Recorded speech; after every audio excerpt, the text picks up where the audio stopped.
Hello, hello. Welcome to the Feeling Lighter podcast. I'm Katie, here with Dr. Lisa Folden. Hello. How are you, Lisa? Wonderful. Very excited for today's guest. Yes, it's going to be a good one. We haven't talked about this before. And as a reminder, we have this podcast because we believe that beliefs kind of change everything. So our intention is to shed old beliefs that no longer serve us, one episode at a time, because the bottom line is how you feel about yourself, not how others feel about you, changes everything in your life. So let's get started. We have a guest. Our guest today is Cynthia Donovan. Cynthia is a registered dietitian nutritionist with over 10 years of extensive experience in the field. Her primary focus lies in serving women with hypothalamic amenorrhea, employing her expertise to assist them in regaining their period, restoring their fertility, and truly becoming healthy. Passionate about this cause from personal and professional experience, Cynthia established the Eat to Regain Your Period program in April of 2020, where she has successfully collaborated with hundreds of women, helping them reclaim both their period fertility and overall well-being. Sorry, it's almost lunchtime around here. Welcome to the podcast, Cynthia. How are you? Thank you for having me. I am doing wonderful. I'm so excited to be here. Wonderful. Well, the work you're doing is so fascinating. So maybe you could just give us a quick story into how you got into what you're doing. Yeah. I'm going to try to do the cliff notes because it could be a long one. So, hypothalamic amenorrhea, which I think maybe given the mouthful, let's call it HA. So HA is something I had suffered from. So this is what got me started into this field. So a little backstory. I, as you know, am a registered dietitian. So I felt like, okay, well, I need to be the image of health. I'm a registered dietitian. I'm telling people how to eat. Come on. So Right. I was always into health. I was into fitness. And when I say I was into health and fitness, I was also into making sure my body fit the ideal look of what a maybe society is, maybe certain BMI. I'm a petite woman, so I'm about barely 5'1", so there's a certain weight I should be. So anyways, when I say health at that particular time of my life was I need to be thin. Anyways, I went to school to become a registered dietitian for many reasons of health, but underlying deeply, I didn't know it at the time, but it was because I was looking to control my body more, but maybe we'll be able to get into that. So flash forward, I graduate from college and I am getting married. And now, mind you, always been into fitness and eating healthy, and then it took a dive deep because I had to look the best in my wedding dress. So little did I know, guys, that when I was going through all this, I was on the birth control pill. And a birth control pill masks your real menstrual stuff going on. So for me, my period was missing. I don't know when it went missing, but it was related to me not eating enough and exercising too much. So came off the pill right about when I was going to get married after really delving deep into my fitness to become, my best self for my wedding dress, and came off the pill, no period. Doctors were like, you're fine, like that's normal.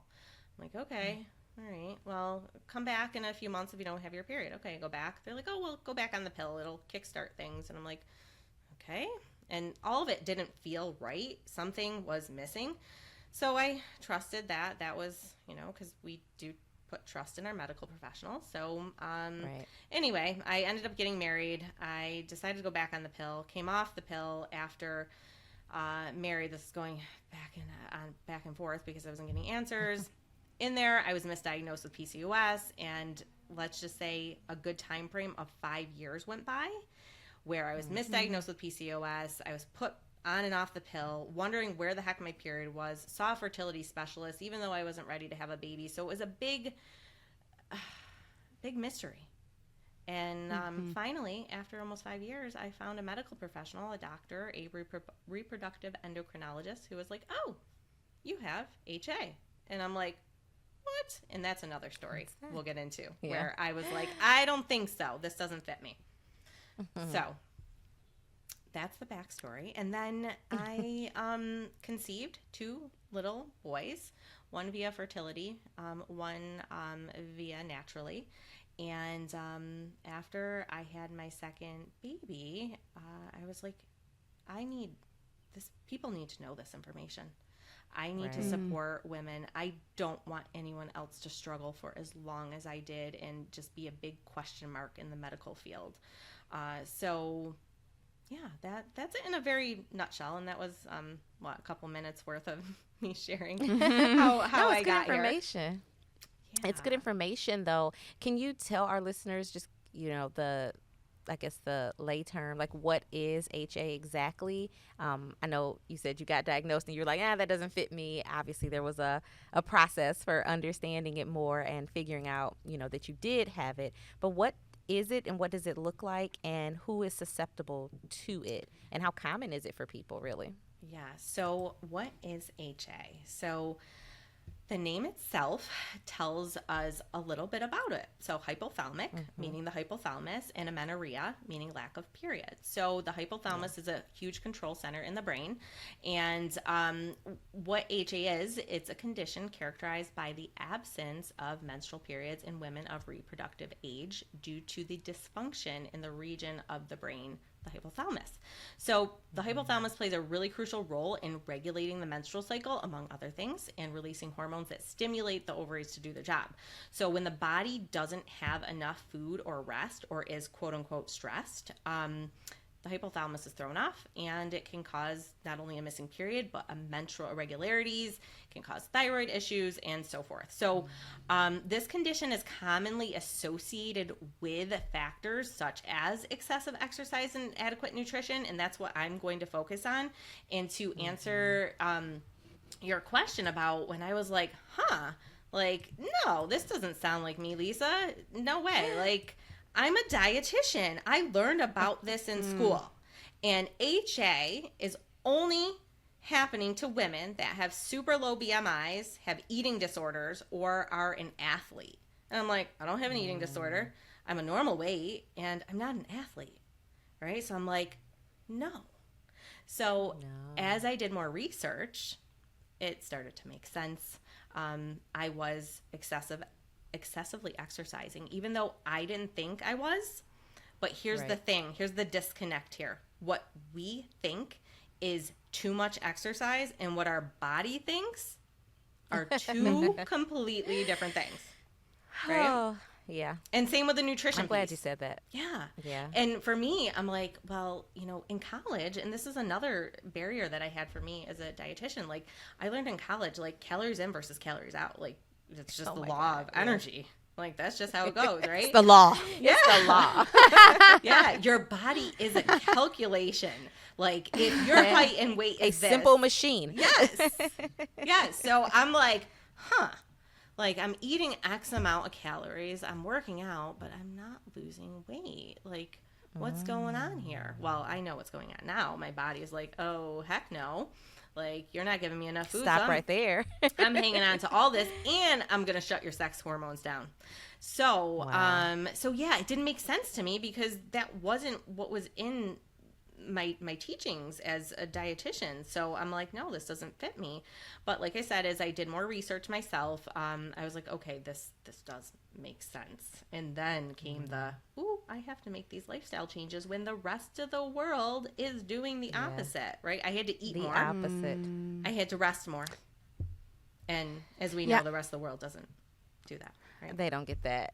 I think something that you're bringing up is, we talk a lot on the podcast about sort of the emotional implications of participating in diet and toxic diet and exercise culture for aesthetic. And you're bringing up some really important things around the actual physical side effects. Yeah.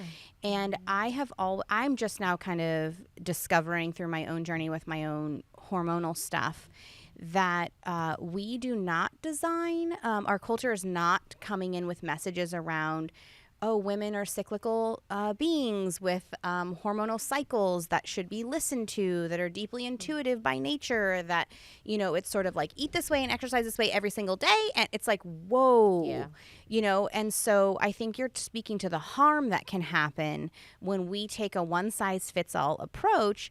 And also, just going to say, I feel like a lot of these things are not really designed by women in the first place. Like, we're not really thinking about women as cyclical creatures that are like in this, like, this week I might need this versus this week I might need that. We're expected to feel the same way every single day and have the same diet every single day and have the same level of performance and the same level of output and the same exercise plan every day. Yeah. And we are completely forgetting about the hormonal implications that can come from that. And I often have said on this podcast that it's very disappointing that women are making all the people in the world, and we have like no reverence or respect for the hormonal cycles and the hormones of women that are making that possible. Right. So we're not living in a world that is supporting or respecting that inherent biological need. Yeah. Not in the least bit. Nope. Not in the least bit. Not in the and least and bit. I mean, to tell you the truth, guys, like when I was, before I, did what I do now, like I had no idea I was a cyclical creature, it just that there's, I don't know, lack of education out there, which I mean is amazing. Lack why of we do what we- research. Yeah. Lack oh of yes. research. And in this particular department, Lisa and Katie, HA is often misdiagnosed with PCOS. And just to give you an idea, there's thousands of research literature out there on PCOS, and maybe we're approaching the hundreds of maybe research on HA. So, and the diagnostic criteria for PCOS versus HA can fit HA if you're not looking at the bigger picture of things. So there's a lot of women, like I was down the PCOS road for a couple years, which drove me deeper into HA. So, and that's another thing, and maybe another. That is another thing. Yeah. I have several questions about that, but I want to go back a little bit when you talked about, not identifying with this diagnosis because you're like, I'm a health person. I don't have disordered eating or disordered habits, and I'm not over exercising.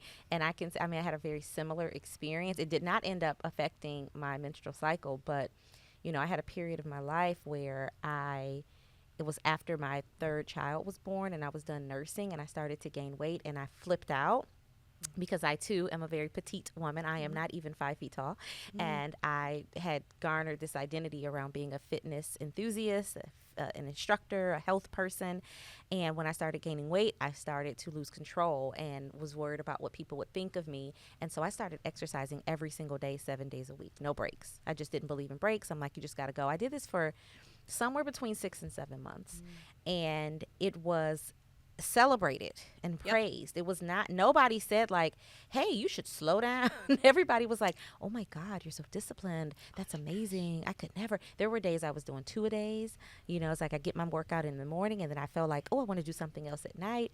And I was completely, and we talked about it on an earlier episode, 80% of my brain power was spent on my workouts, what I'm going to eat, how I'm going to manage if I go out with friends.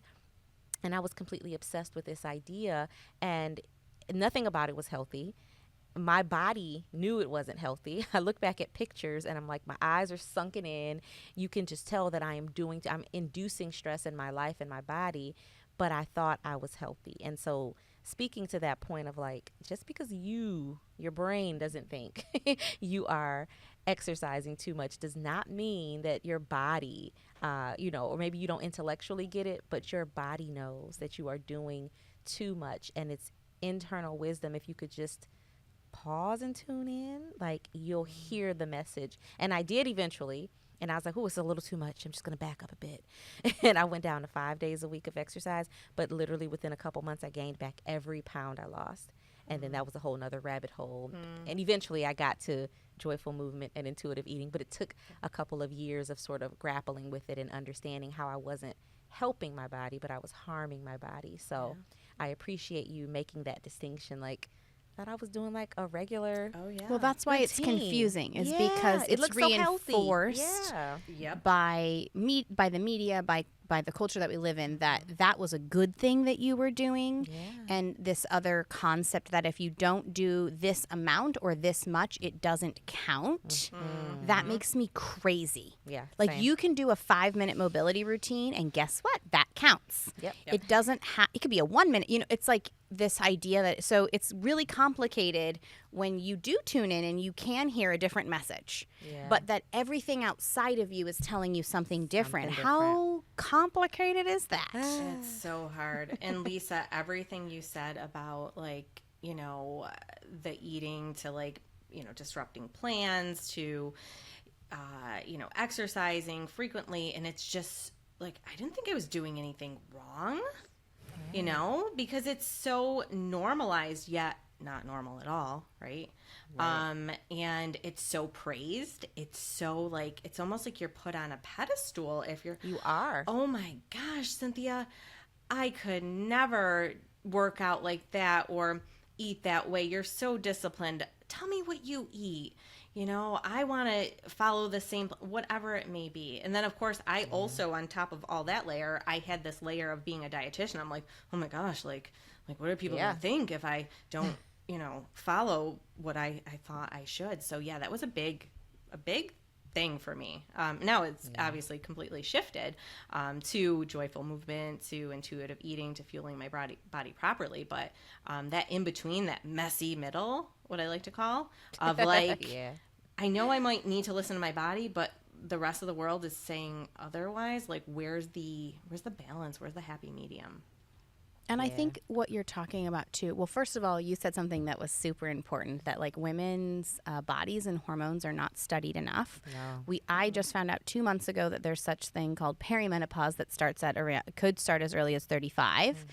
And that a lot of the things that we do in our life impact how our cycles, how our hormones, how everything is working in our body, how our moods and everything. And we're just not in a supportive, environment necessarily that contributes to like, oh, it's okay to rest today. Like I was even thinking about what will I do when my older daughter starts her period and she feels really tired? Yeah. Like, will I let her stay home from school? Right. Will I let her rest? Will we get in trouble for doing that? Right? Like my mom actually used to let me do that. Oh, that's nice. I would say, I'm just having a really bad period. Can I please stay home? And she would let me, she would not let me stay home for like a week, but she would let me stay home for a couple days. And I always appreciated that because I was like, thank you for letting me tune into what my body's needing despite me even getting afraid of being in trouble. Right. It's just, it really, it makes me sad to think that, and what's baffling to me is that like, I'm aware of this now, but I still participate. We do. It's hard. Yeah, it's hard to like fully get out of it, It's hard to fully get out of it. I agree. Yeah. It truly is. But, knowing, where we are now and how much more in tune with our bodies we are, and we actually stop and listen. That's the thing. I never stopped and listened before. I didn't even know that was a thing. Like, it was one mode. Go, go, go. Do. Go. Working 3 jobs, perfectionist-like tendencies. So I like to say, you only know what you know when you know it. Right. And so now those that are listening to this podcast today, first learning about HA and what it is, we might plant a little seed to hopefully have them, better become in tune with their body and listen a little bit more. And a period and your menstrual health is such a magical thing as women have to be able to tell us like, okay, maybe you could speed up today. Maybe you need to slow down. So yeah.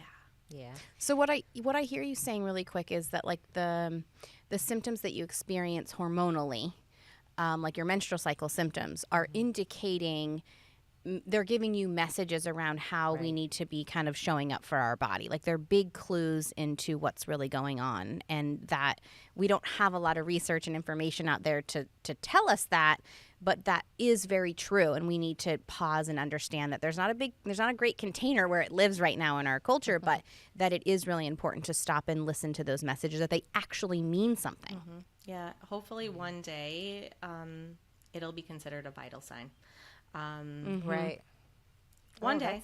And some doctors are starting to consider it, you know, those that are doing the research and so forth. But yeah, a vital sign, you know. And Gosh. ladies, if your period is missing or it's irregular and you're an active woman and active woman, over 50%, and I can't remember what research journal article this was out of, but over 50% of active women experience menstrual irregularities or dysfunctions. Yeah, I believe that. Yeah, because that Would dysfunction also be classified as maybe really heavy periods or a lot of like, because I feel like sometimes, I don't know, I actually feel like I go the opposite direction when I'm overly stressed or I have like more menstrual symptoms. I'm like, it's like I'm more taken down by it versus the absence of it. So do you feel like that's also can be happening? This is what's hard is I feel like there isn't a lot of research. So no, there isn't. And what I can tell you, Katie, is I can speak to the absence of or the irregularities in. So for example, absence, you know, amenorrhea, no period at all. And then there's getting sporadic periods throughout the year. There's anovulation, not ovulating. There's luteal phase defects. So there's different spectrums of the leading up to the amenorrhea, which sometimes doesn't lead up to. Sometimes you just lose your period and you know, your body's like, I'm not taking this anymore. And then there's some women out there that experience dysfunction in regards to they're getting regular periods, but they're not ovulating. And because what's happening is the stress on their body from the nutrition component, from potentially too much exercise, is triggering the hypothalamus to not be able to do its normal function. And so thus sometimes sex hormones are suppressed. And then in the HA category, they're like completely like dormant. So you know, and it's just I don't want to say a simple fix because changing our lifestyle and how we view food, our bodies, and exercise is not simple in the least. There's so many layers to it. But if, you know, there were more information out there to know like, oh, maybe I just have to dial back my exercise routine or maybe eat a little bit more or not intermittent fast. And that might get me a regular period and may even, in fact, resolve my what I like to call unexplained infertility, because there's a lot of that that goes on, and that's a whole nother rabbit hole we can go down with fertility. But if you have regular periods and you have ovulation, your chances of conception are much higher than if you don't. Yeah, for sure. You talk about like birth control. I think in light of like there being so little research on, you know, any issues with our menstrual cycles or reproductive issues. You mentioned that like birth control is sort of a Band-Aid that's kind of like anytime there's some problem, here, take birth control. It's like, okay. I mean, and I was born in 1981. And so I grew up really like the 80s and 90s. And I remember all of my friends, they were like, oh yeah, I have cramps, I got put on birth control. Oh, I have uncontrolled acne, I'm on birth control. I have an itch. It was literally like they all, and I was just looking around like, is this normal? I did question it as a teenager, like, is this normal? I didn't go on birth control until college, but can you speak to like birth control being sort of this one fix-all, cure-all, Band-Aid situation that people have been getting? Yeah.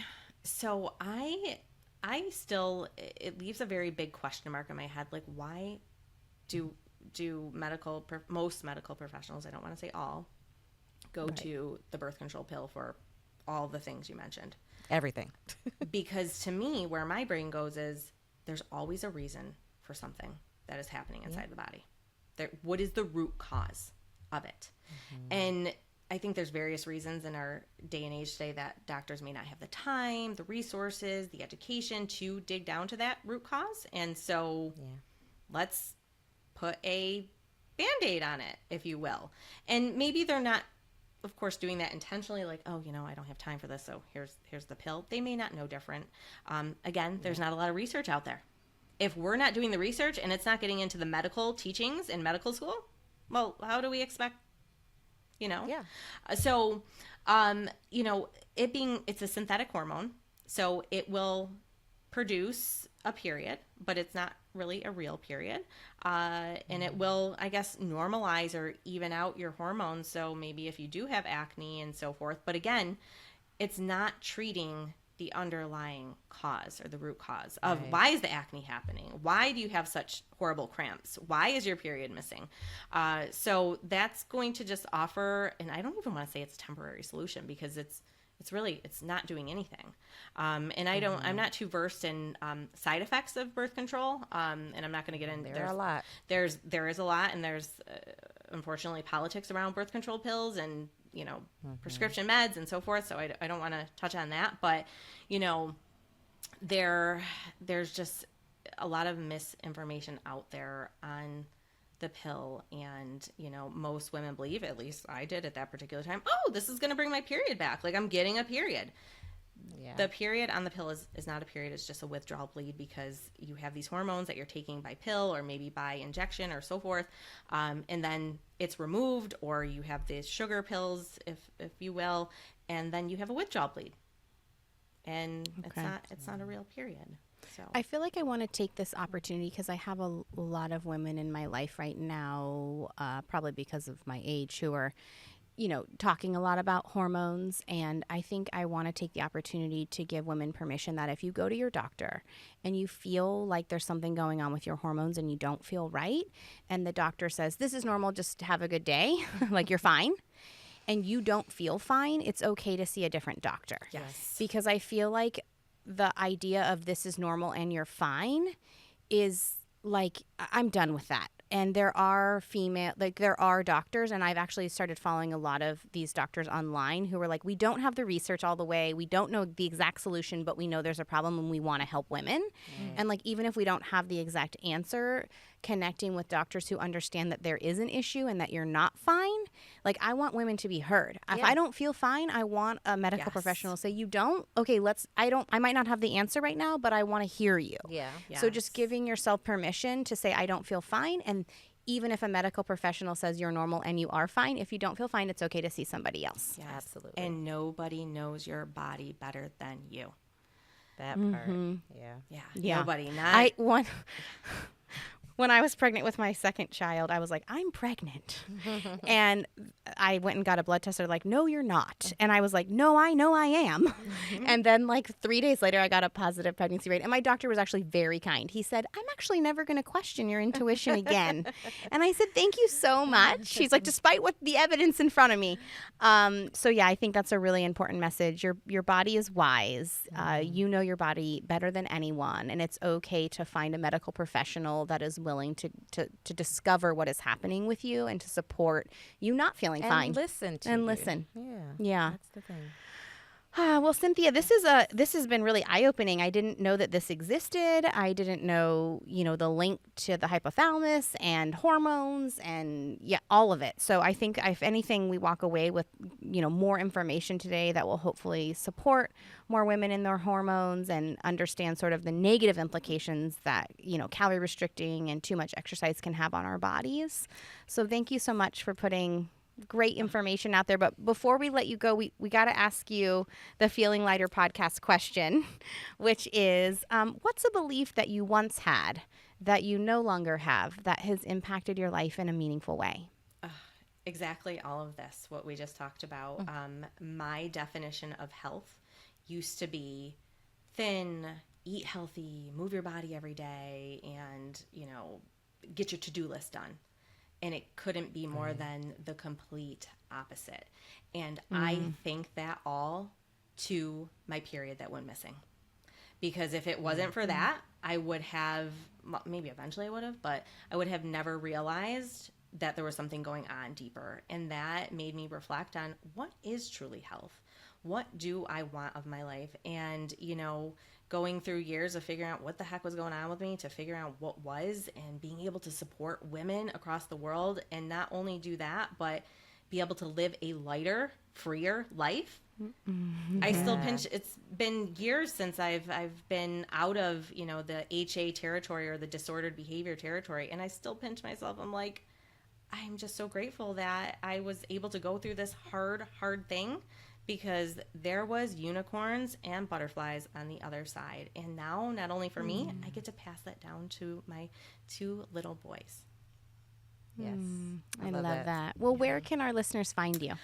You guys can find me on Instagram, period.nutritionist. That's the word period. Or you can find me on the Period Recovery Podcast. So I have a podcast too. I do a little bit of tapping into TikTok a little bit, but I would say Instagram and my podcast are the best ways to find me. Wonderful. Awesome. Well, thank you so much for joining us. And to all our listeners, thank you for listening. We hope you found this information useful. Listen to your body. And we will see you next week. Bye-bye.